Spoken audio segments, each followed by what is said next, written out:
आणखी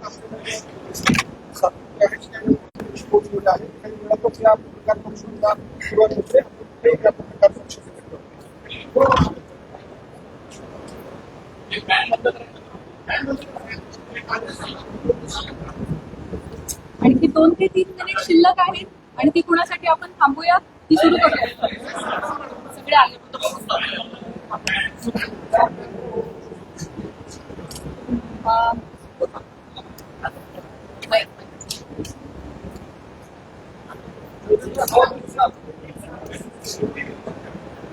आवाज येतोय सगळ्यांना? माहितीची आवश्यकता आहे? आवश्यकता नसेल तर मी डायरेक्ट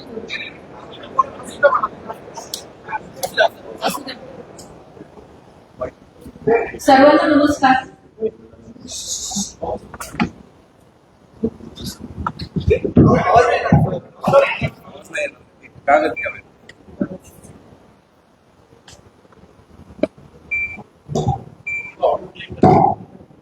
येतोय ना आवाज? सर्वांना नमस्कार. माननीय पोलीस महासंचालक महाराष्ट्र राज्य यांनी अशोक खरात आरोपी असलेल्या गुन्हा रजिस्टर नंबर 73/2026 या गुन्ह्याचा तपास एसआयटीच्या मार्फतीने करण्याबाबत आदेशित केलं होतं. त्यानुसार दिनांक 20 मार्च 2026 या तारखेपासून तो गुन्हा आणि त्याशिवायचे 10 गुन्हे असे एकूण 11 गुन्हे एसआयटीकडे तपासाला आहे. सदर विशेष तपास पथकामध्ये तपास अधिकारी म्हणून 2 पोलीस उपअधीक्षक आहेत जे माझ्यासोबत दोघे इथं उपस्थित आहेत. त्याच पद्धतीनं सहाय्यक तपास अधिकारी म्हणून 3 पोलीस निरीक्षक, 3 सहाय्यक पोलीस निरीक्षक, 10 पोलीस उपनिरीक्षक आणि 6 पोलीस अंमलदार असं एकूण 24 लोकांचं आपलं तपास पथक आहे. त्यापैकी काही लोक इथं उपस्थित आहेत, काही लोक उपस्थित राहू शकलेले नाही. अशोक खरात याच्या विरुद्ध नाशिक आणि नगर जिल्हा या दोन्हीमध्ये मिळून एकूण 12 गुन्हे दाखल झालेले आहेत, ज्यामध्ये अशोक खरात आरोपी आहे. या 12 गुन्ह्यांपैकी 9 गुन्ह्यांचा तपास हा एसआयटी करत आहे, 2 गुन्ह्यांचा तपास अहिल्यानगर पोलीस करत आहेत आणि एका गुन्ह्याचा तपास नाशिक शहर पोलीस करत आहेत. आणि अशोक खरात विरुद्ध नसलेले मात्र या विषयाशी संबंधित असे 2 गुन्हे दाखल आहेत. त्या 2 गुन्ह्यांचा देखील तपास एसआयटी करत आहे. त्यामुळे 9 गुन्हे अशोक खरातच्या विरोधातले आणि विरोधात नसलेले पण संबंधित असलेले 2 गुन्हे असे एकूण 11 गुन्हे आमच्याकडे तपासाला आहेत. गुन्ह्यातील आरोपी विरुद्ध दाखल केलेल्या गुन्ह्यांपैकी आमच्याकडे असलेल्या गुन्ह्यांपैकी 8 गुन्हे हे महिला लैंगिक अत्याचाराचे गुन्हे आहेत आणि उर्वरित 3 गुन्हे हे फसवणूक आणि त्याच्यासोबतच अंधश्रद्धा विरोधी कायदा, सावकारी अधिनियम 2014 आणि इकॉनॉमिक ऑफेन्सेसची इतर रिलिव्हंट कलम याप्रमाणे दाखल आहेत. महिला लैंगिक अत्याचाराचे सर्वच्या सर्व 8 गुन्हे आणि फसवणुकीचा 1 गुन्हा असे 9 गुन्हे एसआयटीकडे तपासाला आहेत. आजपर्यंतच्या तपासादरम्यान 30 पेक्षा अधिक साक्षीदारांकडे आपण विचारपूस केलेली आहे. साक्षीदारांकडे आणि पीडितेंकडे आपण जी चौकशी केली त्यातून आरोपी हा पीडित व्यक्ती आणि कुटुंबाच्या श्रद्धेचा गैरफायदा घेत होता, त्यांना भीती दाखवत होता, खडे, चिंचोके, रुद्राक्ष, पूजा विधी इत्यादी गोष्टींच्या माध्यमातून त्यांच्याकडून पैसा उकळत होता, महिलांना स्वतःकडे दैवी शक्ती असल्याचं भासवत होता, त्यांच्या कुटुंबियांच्या मृत्यूची भीती दाखवून त्यांना बदनामी करण्याची धमकी देऊन त्यांचं लैंगिक शोषण करत होता. त्याच पद्धतीनं ईशानेश्वर मंदिराच्या परिसरात अंधारामध्ये हातचलाखीनं स्वतःकडे दैवी शक्ती असल्याचं भासवून समाजामध्ये सातत्यानं अंधश्रद्धा पसरवण्याचं कामही करत होता असं आपल्याला निष्पन्न होतं. महिला अत्याचाराच्या संदर्भाने दाखल 8ही गुन्ह्यांमध्ये पीडिता आणि त्यांचे कुटुंबीय हे अतिशय धाडसाने समोर आलेले आहेत आणि त्यांनी फिर्याद दाखल केली आहे. त्याच्यामुळेच आपण आरोपीवरती कायदेशीर कारवाई करू शकत आहोत. आपल्या सगळ्यांच्या माध्यमातून मी आवाहन करू इच्छिते की या महिलांनी लोक काय म्हणतील या भीतीनं अन्याय सहन केलेला आहे आणि आता अतिशय धाडसाने कुटुंबाला विश्वासात घेऊन त्यांनी गुन्हे दाखल केलेले आहेत. त्यामुळे त्यांची ओळख उघड न करणे, सोशल मीडियावरती त्यांचे व्हिडिओज न पसरवणे, आपल्या मोबाईल्समध्ये असे व्हिडिओ न बाळगणे हे आपल्या सगळ्यांचं नैतिक कर्तव्य तर आहेच, पण त्याचबरोबर माननीय सर्वोच्च आणि उच्च न्यायालयाचे देखील तसे कठोर निर्देश आहेत. त्यांची ओळख गोपनीय राहणे आणि त्यांच्या खाजगी बाबींची सार्वजनिक चर्चा न होणे हे त्यांच्या मानसिक आरोग्यासाठी आणि त्यांचं धैर्य टिकून राहण्यासाठी अतिशय गरजेचं आहे. आणि म्हणूनच न्याय संस्थेनं वारंवार absolute ban on identity disclosure अशी भूमिका ठेवलेली आहे. अशा केसेसमध्ये पोलिसांच्या पत्रकार परिषदा बाबतीत देखील मर्यादा निश्चित करण्यात आलेल्या आहे. पीडितेच्या गोपनीयतेचा भंग ज्या समाज माध्यमातून झाला आहे अशा प्लॅटफॉर्मवरून ती माहिती हटवण्याबाबत न्यायालयाचे निर्देश आहेत. पीडिता किंवा कुटुंबियांच्या मुलाखती घेण्यास बंदी आहे.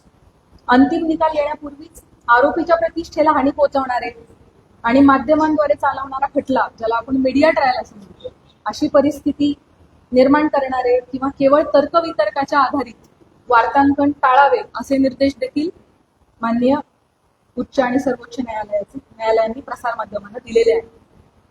कलम 72 BNS लैंगिक अत्याचाराच्या पीडितांची ओळख उघड करणाऱ्यांना शिक्षेस पात्र ठरवते. अनुच्छेद 21 भारतीय संविधान पीडितेचा जगण्याचा अधिकार, गोपनीयतेचा अधिकार आणि प्रतिष्ठेचा अधिकार यांचे संरक्षण करते. जुलै 2025 मध्ये मद्रास उच्च न्यायालयाने एका महिला वकिलाचे तिच्या संमतीशिवाय चित्रण केलेले खाजगी स्वरूपाचे फोटो व्हिडिओ तात्काळ 48 तासांच्या आत काढून टाकण्याचे आदेश दिलेले होते. अशा प्रकारची सामग्री रोखणं हे राज्याचं कर्तव्य आहे असं न्यायालयाने त्यावेळेला अधोरेखित केलं होतं. SIT कडे असणाऱ्या गुन्ह्यांमधील पीडितांचे आक्षेपार्ह व्हिडिओ जे आहेत जे प्रसारित झाले होते त्याच्या एकूण 4650 लिंक्स SITच्या सायबर टीमने, आपली जी टीम आहे 24 लोकांची, यामध्ये 4 लोकांची सायबर टीम आहे. या सायबर टीमचं पूर्ण वेळ कर्तव्य हे होतं की प्रत्येक काही मिनिटांनी काही नवीन अपलोड झालंय का ते शोधणं आणि त्याला रिपोर्ट करणं. सो आपली ही जी SITची सायबर टीम आहे तिने महाराष्ट्र सायबरच्या मदतीने आतापर्यंत 4650 लिंक्स या डिलीट करून घेतलेल्या आहेत. त्याच पद्धतीने सोशल मीडियावरती आक्षेपार्ह पोस्ट पुन्हा पुन्हा टाकणाऱ्या एकूण 451 अकाउंटला कायमस्वरूपी काढून टाकण्यात आले. पीडितांचे आक्षेपार्ह व्हिडिओ प्रसारित केल्याप्रकरणी आतापर्यंत 2 गुन्हे देखील दाखल झाले आहेत. सदरचे गुन्हे हे सातपूर पोलीस स्टेशन नाशिक शहर आणि कोपरगाव पोलीस स्टेशन अहिल्यानगर या ठिकाणी दाखल असून संबंधित घटकच त्याचा तपास करत आहेत आणि त्यामध्ये आजपर्यंत एकूण 6 आरोपींना अटक देखील करण्यात आलेली आहे. दिल्ली उच्च न्यायालयाने अलीकडेच एका विनयभंगाच्या प्रकरणाशी संबंधित बदनामीकारक स्वरूपाच्या सोशल मीडिया पोस्ट्स काढून टाकण्याचे आदेश दिलेले आहेत आणि आरोपीची प्रतिष्ठा जपण्यासाठी आणि त्याला निपक्ष सुनावणी मिळण्याची खात्री करण्यासाठी न्यायालयाने ही स्टेप घेतली. SIT कडे असणारे सर्वच तपास हे अतिशय संवेदनशील प्रकारचे असल्यामुळे त्याविषयीची जी माहिती आपल्याला सांगणं शक्य आहे ती माहिती मी आपणास याद्वारे दिलेली आहे.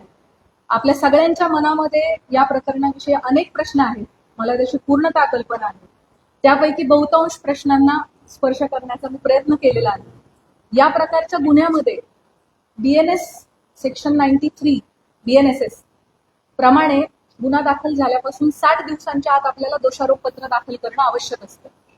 आपल्याकडचा या प्रकारचा पहिला गुन्हा हा नाशिक शहरामध्ये 17 मार्च 2026 रोजी दाखल झालेला आहे आणि SIT कडे त्याचा तपास 20 तारखेला आला, 3 दिवसानंतर. त्याचे ऑलरेडी 20 दिवस संपलेले आहेत आणि आणखी 40 दिवस अवधी आपल्या हातामध्ये आहे पहिल्या गुन्ह्यासाठी. आणि उरलेले जे 7 गुन्हे आहेत ते देखील पुढच्या आठवडाभराच्या कालावधीमध्ये दाखल झालेले आहेत. त्यामुळे 40 दिवसानंतर पुढच्या आठवडाभरात या उरलेल्या सगळ्या गुन्ह्यांचं देखील डेडलाईन जी आहे ती जवळ येते. त्यामुळे असं आपण म्हणू शकतो की 40 ते 45 दिवसांमध्ये या 8 गुन्ह्यांचा तपास आपल्याला पूर्ण करणं आवश्यक आहे. तरी या सर्व गुन्ह्यांमध्ये चांगले पुरावे गोळा करून तपास वेळेत पूर्ण करण्याची SITचे प्रयत्न सुरू आहे.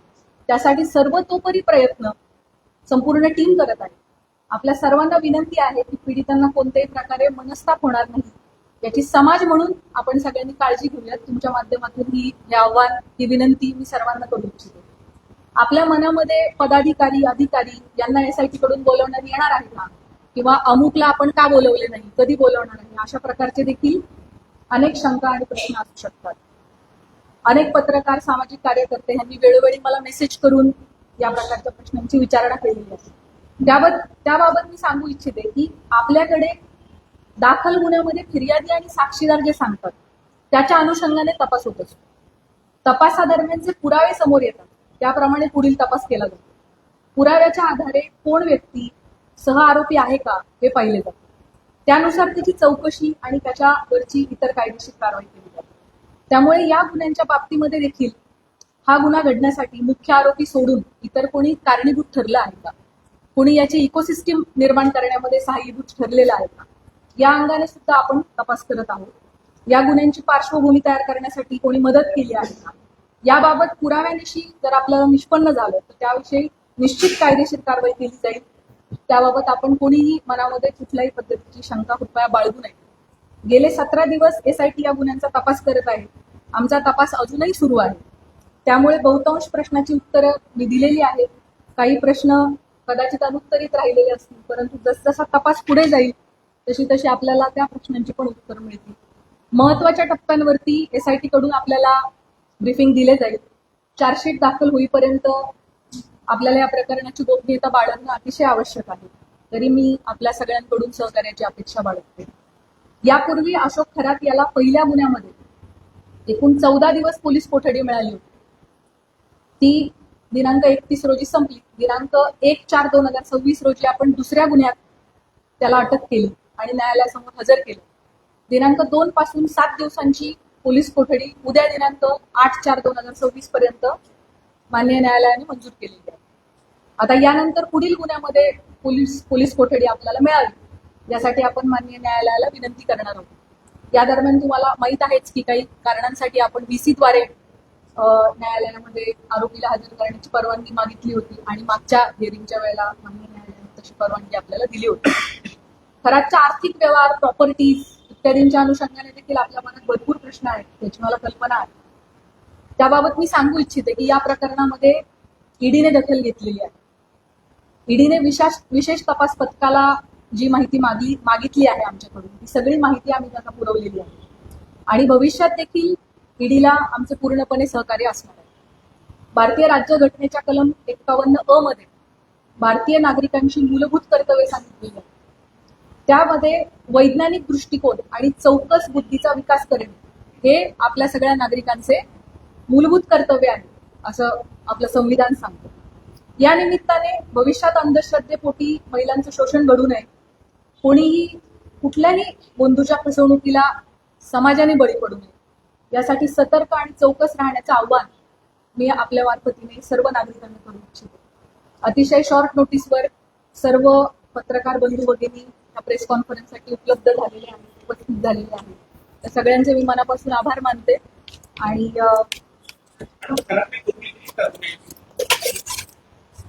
मी जसं सुरुवातीलाच सांगितलं की या गुन्ह्यांच्या बाबतीमध्ये मला जी माहिती आपल्याला सांगणं शक्य आहे ती माहिती मी आपल्या समोर मांडलेली आहे.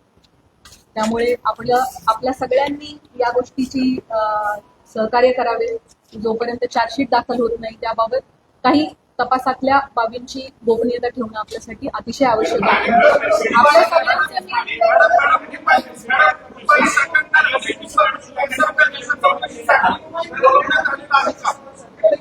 मी आपल्याला मला वाटतं ह्या सगळ्या प्रश्नांची उत्तरं मी ऑलरेडी आपल्याला दिलेली आहे.